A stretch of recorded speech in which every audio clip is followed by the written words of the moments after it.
শ্রী শ্রী ঠাকুর রামকৃষ্ণ পরমহংসদেব ও ঈশ্বরচন্দ্র বিদ্যাসাগর মহাশয় এই দুইজনই ছিলেন বঙ্গমাতার দুই অসামান্য গুণী সন্তান। একজন ছিলেন গভীর আধ্যাত্মিকতার প্রতীক, আর অন্যজন যুক্তিবাদী, মানবতাবাদী, সমাজ সংস্কারক। বিদ্যাসাগর মহাশয়কে অনেকেই নাস্তিক বলে মনে করতেন, তবুও ইতিহাস আমাদের জানায় এই দুই ভিন্ন পথের মানুষ একদিন মুখোমুখি হয়েছিল এক অনন্য স্মরণীয় সাক্ষাৎ। চলুন সেই ঐতিহাসিক মুহূর্তের গল্পটা আমরা একসঙ্গে শুনে নিই। ঠাকুরের জন্মভূমি কামারপুকুর গ্রামে, যা হুগলি জেলার অন্তর্গত। এই গ্রামটাই আবার ঈশ্বরচন্দ্র বিদ্যাসাগরের জন্মভূমি বীরসিংহ গ্রামের খুব কাছাকাছি। ছোটবেলা থেকেই শ্রীরামকৃষ্ণ বিদ্যাসাগরের দয়ার কথা শুনে বড় হয়েছেন। পরে দক্ষিণেশ্বর কালী মন্দিরে থাকতে থাকতেও তিনি প্রায়ই তার পাণ্ডিত্য আর দয়ার কথা শুনতেন। মাস্টারমশাই বিদ্যাসাগরের স্কুলে শিক্ষকতা করতেন। এই কথা শুনেই ঠাকুর একদিন তাকে বললেন, আমাকে কি বিদ্যাসাগরের কাছে নিয়ে যেতে পারো? তাকে দেখার আমার খুব ইচ্ছে। মাস্টারমশাই সেই কথা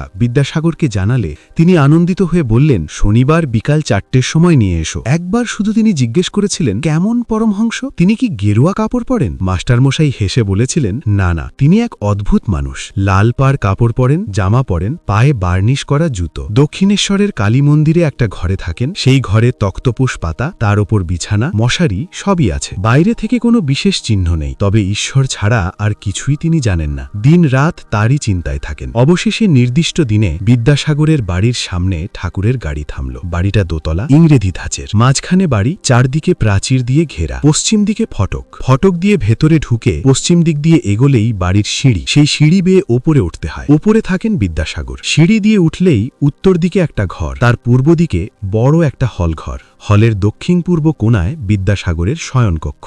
ঠিক দক্ষিণে আরেকটা ঘর। সেই ঘরটা যেন বইয়ের ভান্ডার। দেওয়ালের পাশে সারি সারি সুন্দর করে সাজানো অসংখ্য বই। হলের পূর্ব দিকে একটা টেবিল আর কয়েকটা চেয়ার। বিদ্যাসাগর যখন কাজ করেন এই টেবিলেই বসেন পশ্চিমমুখী হয়ে। যারা দেখা করতে আসেন তারাও টেবিলের চারপাশে বসেন। টেবিলের ওপর ছড়িয়ে আছে কাগজ, কলম, দোয়াত, রুল, অনেক চিঠিপত্র, বাঁধানো হিসাবের খাতা। বিদ্যাসাগরের পাঠ্যপুস্তকও সেখানে দেখা যায়। কাষ্ঠাসনের ঠিক দক্ষিণের ঘরে খাট বিছানা, সেখানেই তিনি বিশ্রাম নেন। টেবিলের ওপর যে চিঠিগুলো পড়ে আছে সেগুলো যেন এক একটা জীবনের আর্তনাদ। কোনো বিধবা লিখেছে, আমি একেবারে অনাথ, দেখার কেউ নেই, আপনি আমাকে দেখবেন। কেউ লিখেছে, আপনি বাইরে ছিলেন তাই আমার মাসোহারা পাইনি, খুব কষ্টে আছি। কোনো গরিব ছাত্র লিখেছে, আপনার স্কুলে ফ্রি ভর্তি হয়েছি কিন্তু বই কেনার ক্ষমতা নেই। কেউ লিখেছে, সংসার চালাতে পারছি না, একটা চাকরি পেলে বাঁচি। কোনো শিক্ষক লিখেছে, আমার বেতন বাড়ানো দরকার, এই টাকায় চলছে না। কেউ বিলেত থেকে লিখেছে, আমি বিপদে আছি, আপনি দীনবন্ধু, একটু সাহায্য করুন।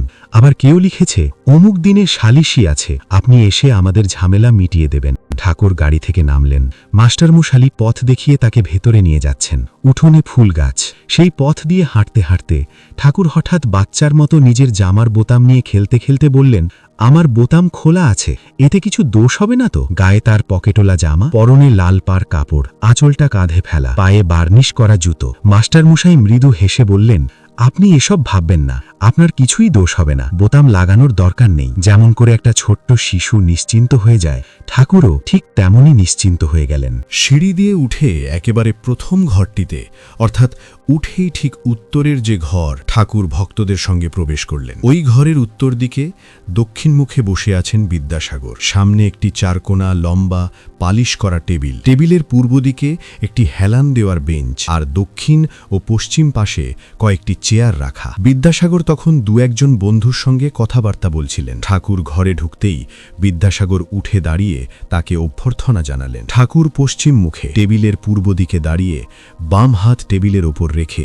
এক দৃষ্টে বিদ্যাসাগরের দিকে তাকিয়ে আছেন। মুখে সেই ভাবময় হাসি, যেন বহুদিনের চেনা মানুষকে দেখছেন। বিদ্যাসাগরের বয়স তখন প্রায় 62-63। ঠাকুরের চেয়ে 16-17 বছরের বড়। পরনে সাদা থান কাপড়, পায়ে চটি, গায়ে হাত কাটা ফ্ল্যানেলের জামা, মাথার চারপাশ উড়িষ্যার ব্রাহ্মণদের মতো কামানো। কথা বলার সময় তার বাঁধানো দাঁতগুলো উজ্জ্বল হয়ে ওঠে। মাথা বড়, কপাল উঁচু, গড়ন একটু খর্ব, গলায় উপবিত, কারণ তিনি ব্রাহ্মণ। বিদ্যাসাগরের গুণের যেন শেষ নেই। প্রথম, বিদ্যার প্রতি গভীর অনুরাগ। একদিন মাস্টারমশাইকে বলতে বলতে সত্যি কেঁদে ফেলেছিলেন, আমার তো খুব ইচ্ছে ছিল পড়াশোনা করি, কিন্তু কই হলো, সংসারে পড়ে সময়ই পেলাম না। দ্বিতীয়, অসীম দয়া। বাছুরেরা মায়ের দুধ পায় না দেখে তিনি নিজেই কয়েক বছর দুধ খাওয়া ছেড়ে দিয়েছিলেন। পেরেছিলেন। পরে শরীর ভেঙে পড়লে আবার শুরু করেন। তিনি গাড়িতে উঠতেন না, কারণ ঘোড়া নিজের কষ্ট বলতে পারে না। একদিন দেখলেন এক মুটে কলেরায় রাস্তায় পড়ে আছে। নিজেই তাকে কোলে তুলে বাড়িতে এনে সেবা করতে লাগলেন। তৃতীয়,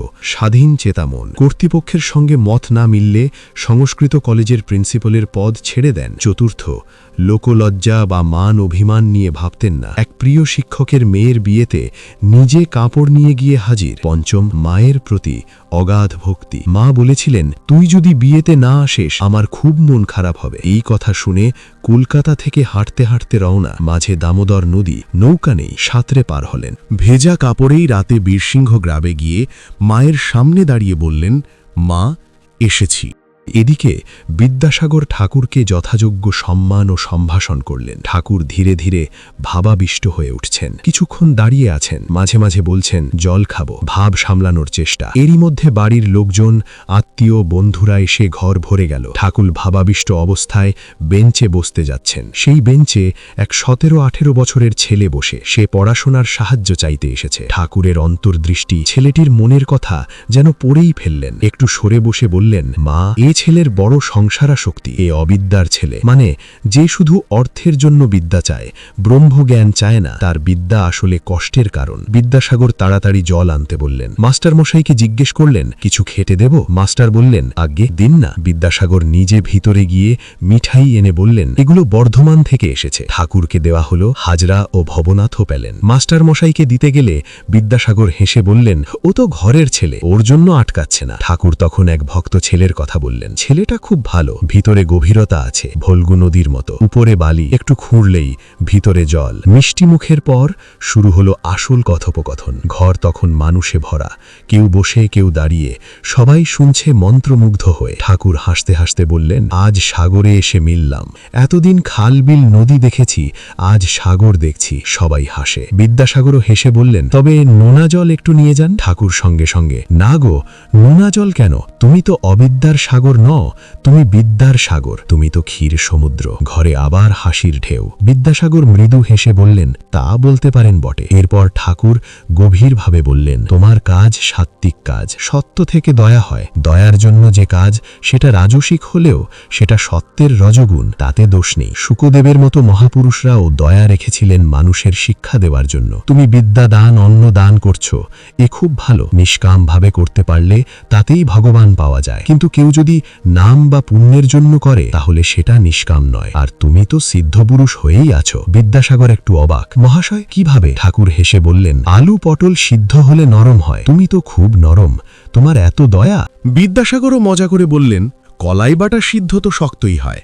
সবাই হেসে ওঠে। ঠাকুর বললেন, না গো, তুমি তা নও। শুধু বই পড়া পণ্ডিতরা তো দরকোচা পড়া, না এদিক না ওদিক। শকুনি আকাশে ওড়ে, কিন্তু নজর থাকে ভাগাড়ে। যারা শুধু পণ্ডিত কিন্তু কামিনী কাঞ্চনে আসক্ত, তারা সেই শকুনির মতো। আসক্তি অবিদ্যার মধ্যে। দয়া, ভক্তি, বৈরাগ্য, এইগুলোই বিদ্যার আসল ঐশ্বর্য। বিদ্যাসাগর চুপ করে শুনছেন, আর সবাই এক দৃষ্টে তাকিয়ে আছে এই আনন্দময়, ভাবময় মানুষটির দিকে। তার কথামৃত যেন সবাই নিঃশব্দে পান করছে।